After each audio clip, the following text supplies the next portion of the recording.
जय सिया राम। मित्रों, यहाँ पर मैं आप सभी के लिए वह प्रसंग लेकर आया हूँ रामचरितमानस का, जहाँ पर भगवान श्री राम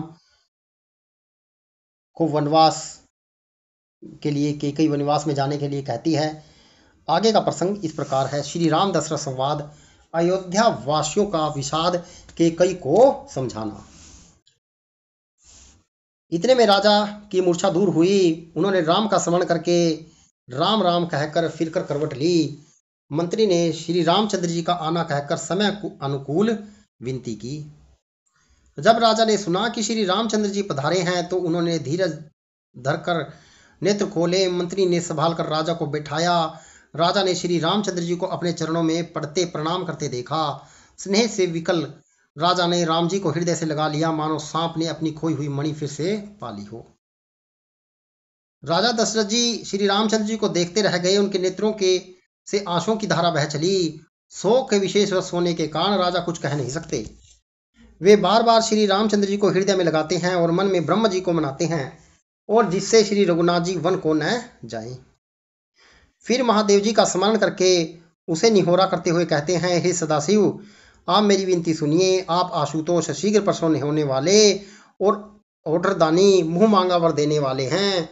अतः मुझे अपना दीन सेवक जानकर मेरे दुख को दूर कीजिए। आप प्रेरक रूप से सबके हृदय में हैं। श्री रामचंद्र जी को ऐसी बुद्धि दीजिए जिससे वे मेरे वचन को त्याग कर और शील स्नेह को छोड़कर घर में ही रह जाएं। जगत में चाहे अपयश हो और सुयश नष्ट हो जाए, चाहे नया पाप होने से मैं नरक में गिरूं अथवा स्वर्ग चला जाऊं, पूर्व पुण्यों के फल स्वरूप मिलने वाला स्वर्ग चाहे मुझे न मिले, और भी सब प्रकार के दुस्सह दुख आप मुझसे सहन करा लें, पर श्री रामचंद्र जी मेरी आंखों की ओट न हो। राजा मन ही मन इस प्रकार विचार कर रहे हैं, बोलते नहीं। उनका मन पीपल के पत्ते की तरह डोल रहा है। श्री रघुनाथ जी ने पिताजी को प्रेम के वश जानकर और यह अनुमान करके कि माता फिर कुछ कहेगी तो पिताजी को दुख होगा, देश काल और अवसर के अनुकूल विचार कर विनीत कहते हुए वचन कहे, हे तात, मैं कुछ कहता हूँ, यह ठिठाई करता हूँ। इस अनियोचित को मेरी बाल्यावस्था समझकर क्षमा कीजिएगा। इस अत्यंत तुच्छ बात के लिए आपने इतना दुख पाया। मुझे किसी ने पहले कहकर यह बात नहीं जनाई। स्वामी, आपको इस दशा में देखकर मैंने माता से पूछा। उसने सारा प्रसंग सुनाकर मेरे सब अंग शीतल हो गए। मुझे बड़ी प्रसन्नता हुई। हे पिताजी, इस मंगल के समय स्नेहवश होकर सोच करना छोड़ दीजिए और हृदय में प्रसन्न होकर मुझे आज्ञा दीजिए। यह कहते हुए प्रभु श्री रामचंद्र जी सर्वांग पुलकित हो गया। फिर उन्होंने कहा, इस पृथ्वी तल पर उसका जन्म धन्य है जिसके चरित्र सुनकर पिता को परम आनंद हो, जिसको माता पिता प्राणों के समान प्रिय हैं चारों पदार्थ, अर्थ धर्म काम मोक्ष उसको करतलगत मुट्ठी में रहते हैं। आपकी आज्ञा पालन करके और जन्म का फल पाकर मैं जल्दी ही लौट आऊंगा। अतः कृपया आज्ञा दीजिए। माता से विदा मांगता हूँ, फिर आपके पैर लगकर प्रणाम करके वन को चलूंगा। ऐसा कहकर तब श्री रामचंद्र जी वहां से चल दिए। राजा ने शोकवश कोई उत्तर नहीं दिया। वह बहुत ही तीखी अप्रिय बात नगर भर में इतनी जल्दी से फैल गई, मानो डंक मारते ही बिच्छू का विष सारे शरीर में चढ़ गया हो। इस बात को सुनकर सब स्त्री पुरुष ऐसे व्याकुल हो गए जैसे दनावल वन में आग लगी हो। देखकर बेल और वृक्ष मुरझा जाते हैं। जो जहां सुनता वह वहीं सिर धुनने पीटने लगता। बड़ा विषाद है, किसी को धीरज नहीं बनता। सबके मुख सूख जाते हैं, आंखों में आंसू बहते हैं। शोक हृदय में समाता नहीं मानो करुणा रस की सेना अवध का डंका बजाकर उतर गई हो। सब मेल मिल गए थे, सब संयोग ठीक हो गए थे। इतने में भी विधाता ने बात बिगाड़ दी। जहां तहां लोग कैकई को गालियां दे रहे हैं। इस पापिन को क्या सूझ पड़ा जो इसने छाए घर पर आग लगा रखी है। यह अपने हाथ से अपनी आंखों को निकालकर आंखों के बिना ही देखना चाहती है और अमृत फेंक कर विष चखना चाहती है। यह कुटिल कठोर दुर्बुद्धि और अभाग्नि के कई रघुवंश रूपी बांस के लिए वन के लिए अग्नि हो गई। पत्ते पर बैठकर इसने पेड़ को काट डाला। सुख में शोक का ठटकर रख दिया। श्री रामचंद्र जी इसे सदा प्राणों के समान प्रिय थे, फिर भी न जाने किस कारण इसने यह कुटिलता ठानी। कवि सत्य ही कहते हैं कि स्त्री का स्वभाव सब प्रकार से पकड़ में न आने योग्य अतः और भेद भरा होता है। अपनी परछाई ही भले ही पकड़ जाए, पर भाई स्त्री की गति चाल नहीं जानी जाती। आग क्या नहीं जला सकती, समुद्र को में क्या नहीं समा सकता, अबला कहने वाली प्रबल स्त्री जाति क्या नहीं कर सकती, और जगत में काल किसको नहीं खाता। विधाता ने क्या सुनकर क्या सुना दिया, और क्या दिखाकर अब क्या दिखाना चाहता है। एक कहते हैं कि राजा ने अच्छा नहीं किया, दुर्बुद्धि केकई को विचार कर वर नहीं दिया। जो हट करके केकई की बात को पूरा करने में अड़े रहकर स्वयं सब पापों सब दुखों के पात्र हो गए। स्त्री के विशेष वश होने के कारण मानो उनका अज्ञान और गुण जाता रहा। एक दूसरे जो धर्म की मर्यादा को जानते हैं और सयाने हैं, वे राजा को दोष नहीं देते। वे शिवी ददीची और हरिश्चंद्र की कथाएं एक दूसरे को बखान कर कहते हैं। कोई एक इसमें भरत जी की सम्मति बताते हैं, कोई एक सुनकर उदासीन भाव से रह जाते हैं, कुछ बोलते नहीं। कोई हाथों से कान मूंदकर और जीभ को दांतों से तले दबाकर कहते हैं कि यह बात झूठ है, ऐसी बात कहने से तुम्हारे पुण्य नष्ट हो जाएंगे। भरत जी तो श्री रामचंद्र जी तो श्री रामचंद्र जी प्राणों के समान प्यारे हैं।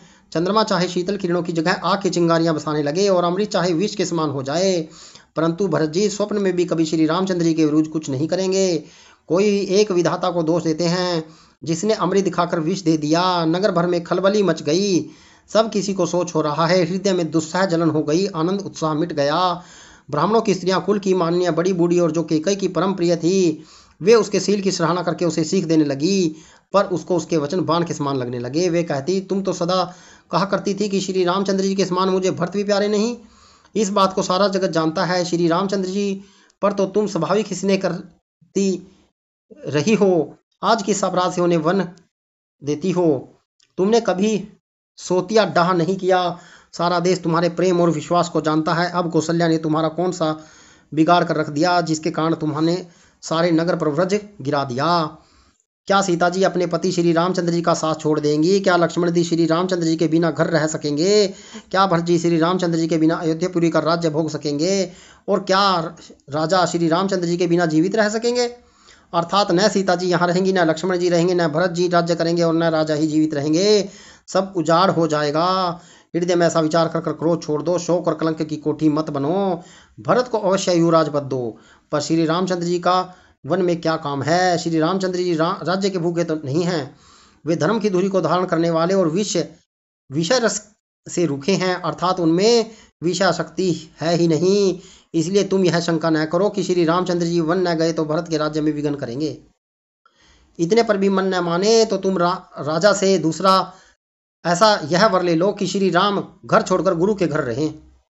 जो तुम हमारे कहने पर न चलोगी तो तुम्हारे हाथ कुछ भी न लगेगा। यदि तुमने कुछ हंसी ही की हो तो उसे प्रकट में कहकर जना दो कि मैंने दिल लगी की है। राम श्री का पुत्र क्या वन के योग्य है? यह सुनकर लोग तुम्हें क्या कहेंगे? जल्दी उठो और वही उपाय करो जिस उपाय से इस शोक और कलंक का नाश हो। इस तरह नगर भर का शोक और तुम्हारा कलंक मिटे। वही उपाय करके कुल की रक्षा कर वन जाते हुए श्री रामचंद्र जी को हट करके लौटा ले, दूसरी कोई बात न चला। तुलसीदास जी कहते हैं कि जैसे सूर्य के बिना दिन, प्राण के बिना शरीर और चंद्रमा के बिना रात निर्जीव तथा शोभाहीन हो जाती है, वैसे ही श्री रामचंद्र जी के बिना अयोध्या हो जाएगी। हे भामिनी, तुम अपने हृदय में इस बात को समझकर विचार करके देख तो सही। इस प्रकार सखियों ने ऐसी सीख दी जो सुनने में मीठी और परिणाम में हितकारी थी, पर कुटिल कुबरी की सिखाई पढ़ाई हुई केकई ने इस पर जरा भी कान नहीं दिया। केकई कोई उत्तर नहीं देती, वह दुस्सह क्रोध में के मारे रूखी बेमूर्त हो रही है, ऐसे देखती है मानो भूखी भागिन हिरणियों को देख रही हो। तब सखियों ने रोग को असाध्य समझकर उसे छोड़ दिया। सब उसको मंद बुद्धि अभागिनी कहती हुई चल दी। राज्य करते हुए उस को देव ने नष्ट कर दिया। इसने जैसा कुछ किया वैसा कोई भी न करेगा। नगर के सब स्त्री पुरुष इस प्रकार विलाप कर रहे हैं और उस कुचाली केकई को करोड़ों गालियां दे रहे हैं। लोग विषम भयानक दुख की आग में जल रहे हैं। लंबी सांसें लेते हुए कहते हैं कि श्री रामचंद्र जी के बिना जीने की कौन आशा करता है। महान वियोग की आशंका से प्रजा ऐसी व्याकुल हो गई मानो पानी सूखने के समय जलचर जीव का समुदाय व्याकुल हो। जब केकई राजा दशरथ से 2 वरदान ले लेती है और इसके विषय में भगवान श्री राम को केकई बताती है, तो यह प्रसंग उस समय का है। यदि आपको यह प्रसंग अच्छा लगे तो इसे शेयर जरूर कीजिएगा। जय श्री राम।